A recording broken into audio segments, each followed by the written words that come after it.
Hello bankers. मैंने last video में काफ़ी सारे डाउट्स क्लियर करने की कोशिश करी थी ट्रेनिंग रिलेटेड कि ट्रेनिंग में किस किस चीज़ों का ध्यान रखना, आप क्या क्या लेके जा सकते हो, क्या क्या नहीं, और भी जो चीज़ें होती हैं ट्रेनिंग में उसके बारे में मैंने बात करी थी। और उस वीडियो के मैंने एंड में बोला था कि अगर आपकी कोई क्वेरी रहती है, क्योंकि देखो ऐसे टाइम पे ना डर ज़्यादा लग रहा होता है एक्साइटमेंट से। ठीक है। और मैं चाहता हूँ कि आपकी एक्साइटमेंट ज़्यादा हो, डर कम हो। तो इसलिए मैंने सोचा था कि जो भी आपके कमेंट्स आएंगे तो मैं उसके भी रिप्लाई में वीडियोस बनाने की ट्राई करूंगा, क्योंकि कमेंट से ज़्यादा ना इंसान जो सुनता है ना उस पर ज़्यादा विश्वास करता है। तो फिर एक एक करके मैं डाउट्स लेता हूँ। ठीक है, मैं स्क्रीनशॉट्स नहीं लगाऊंगा क्योंकि उसमें काफ़ी टाइम लग जाएगा। आज मेरी ट्रेनिंग थी। ठीक है। ट्रेनिंग ऐसी वाली नहीं जो आप लोग को मिलने वाली है, उस वाली ट्रेनिंग की वो तो बहुत मज़ेदार होती है। हमारी 2 ही दिन की ट्रेनिंग है, आज फर्स्ट डे था।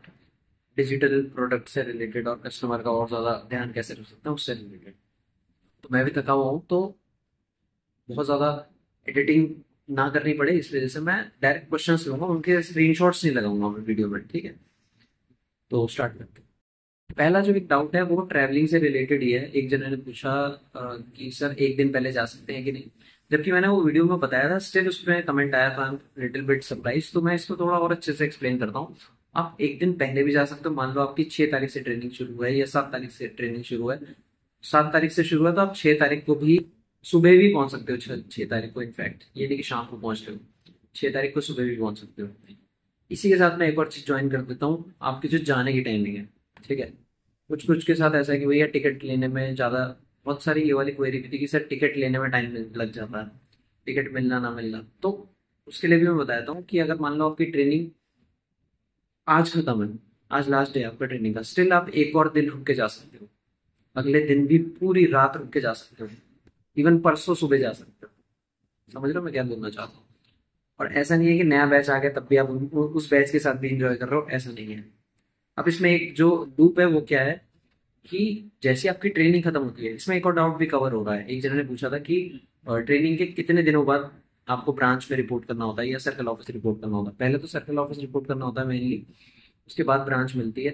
तो सर्कल ऑफिस रिपोर्ट करने के लिए आपको सिर्फ और सिर्फ वो जो बीच में जो छुट्टी का टाइम है ना, जब आपकी ट्रेनिंग खत्म होगी वो होगा या तो फ्राइडे, जिस फ्राइडे सैटरडे संडे छुट्टी होगी वो वाला फ्राइडे, या तो ट्रेनिंग खत्म हो रही होगी या तो, मतलब कहने का मतलब ये है जिस दिन ट्रेनिंग खत्म हो रही होगी उसके अगले दिन वीकेंड होगा।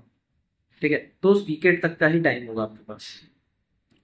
तो आपको ब्रांच में रिपोर्ट करना है, वरना आपकी वो छुट्टी मार्क करी जाएगी। देखो जनरली छुट्टी मार्क नहीं होती है, मैनेजर भी ये चीज़ समझता है कि भाई आने में टाइम लग सकता है, तो इस चीज़ का कोई ना कोई हल निकल आता है। मैं ज़्यादा डिटेल में नहीं जाऊँगा, बट आप ब्रांच में जाके सर से आराम से रिक्वेस्ट करोगे सर ये दिक्कत आएगी, ये सब ये दिक्कत आएगी, तो वो छुट्टी भी मार्क नहीं होती। तो आपको इतनी ज़्यादा टेंशन नहीं लेनी, बट आप ऐसा भी नहीं करना कि बिल्कुल रिलैक्स होकर जा रहे हो। उन्हें भी पता है कितना टाइम लगता है आइडली। ठीक है, तो ये है। ठीक है, इतना टाइम मिलता है आपको ब्रांच ज्वाइन करने में, ओ सॉरी सर्कल ऑफिस रिपोर्ट करने में। एक और जने का एक क्वेरी थी कि क्या हम बाहर रह सकते हैं। मेनली क्वेरी ये थी कि जहाँ पे हमारी ट्रेनिंग है वहीं पे ही अगर हमारे रिलेटिव रहते हो या कोई भी हमारा नोन रहता हो तो वो रह सकते हैं। तो इसका आंसर है यस। आपको बस वहाँ पे एसटीसी में जाके बात करनी होगी। जैसे हमारे वहाँ पे क्या होता है, जब हमारी ट्रेनिंग होती वहाँ पे 2 मैरिड वुमेन थी। तो क्या था, उनको अपने हस्बैंड के साथ रहना था। तो वो पूरे टाइम ऐसा होता था कि रह मतलब जैसी क्लासेस कंप्लीट हो गई वो अपने घर चली गई और फिर वापस आ जाती थी स्कूल से।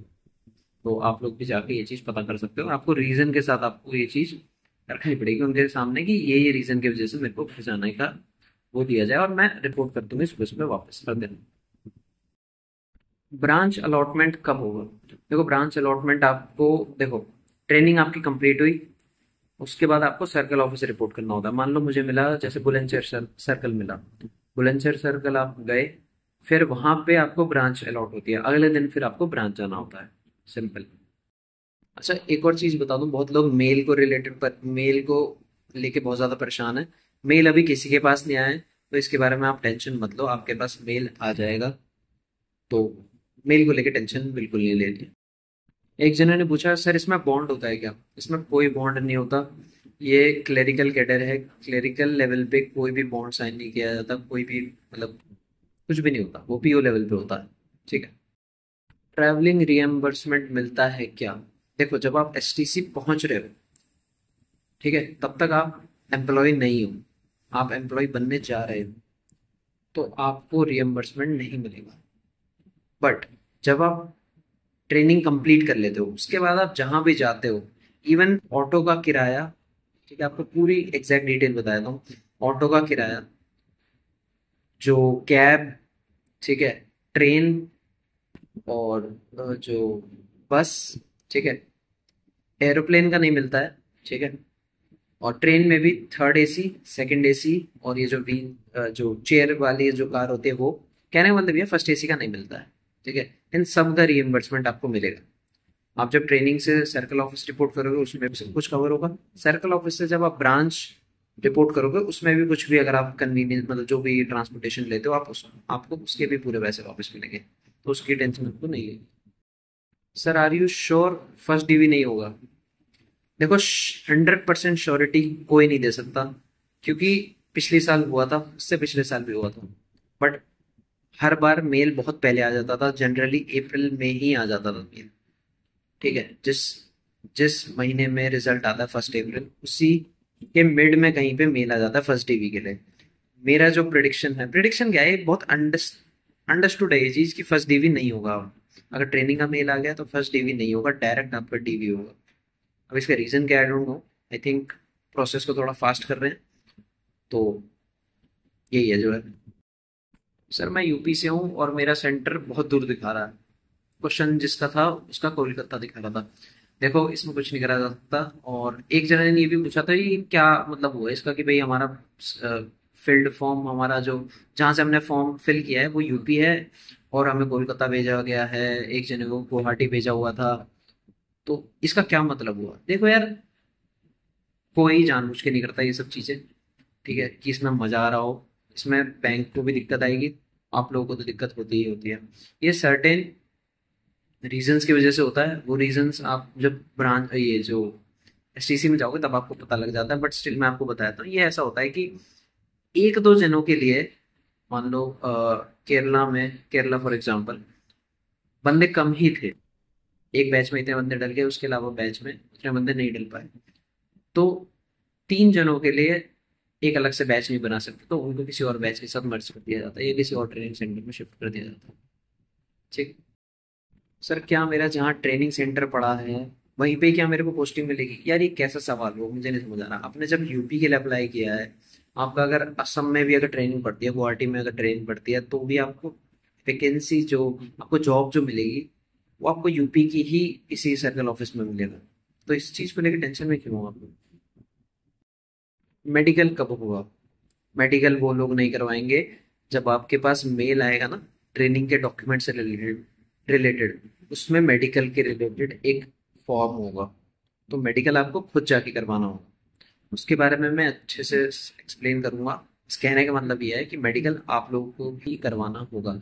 अभी करवाने मत भागने लगना, मेल आ जाने दो, संभाल लेंगे। सर मैं आरआरबी में काम करता हूँ, और मैं आरआरबी अगर छोड़ दूँ और पीएनबी में अगर मैं रिजेक्ट हो जाता हूँ, तो मैं ना तो इधर करूंगा ना तो उधर करूंगा। मैं ऐसी सिचुएशन में क्या करूं? Please guide me sir, please reply. देखो तुम्हारी बातों से, तुम्हारे अंदर, तुम्हारे फेस पे इनोसेंस मैं अभी यहीं से इमेजिन कर पा रहा हूँ, बट तुम लॉजिकली सोचो यार।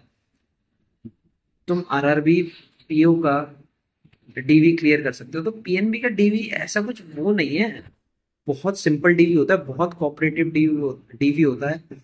और इनफैक्ट कुछ कुछ चीजें अगर आप मिस भी करते हो तो ना वो लोग अरेंज करवा देते हैं। प्रिंट आउट्स आपको करवा करके दे देंगे विदाउट कॉस्ट। इवन तो नॉमिनल सी कॉस्ट होती है बट वो भी नहीं लेते हैं वो लोग। तो आपको इतनी टेंशन नहीं लेनी है। अगर आपने बहुत, खैर आपने आरआरबी का किया है तो सेम है, डॉक्यूमेंट वेरिफिकेशन कुछ बहुत ज्यादा खतरनाक नहीं है, ठीक है। तो इस बारे में टेंशन नहीं लेनी है भाई, ड्यूटी, ठीक है, टेंशन नहीं लेनी है।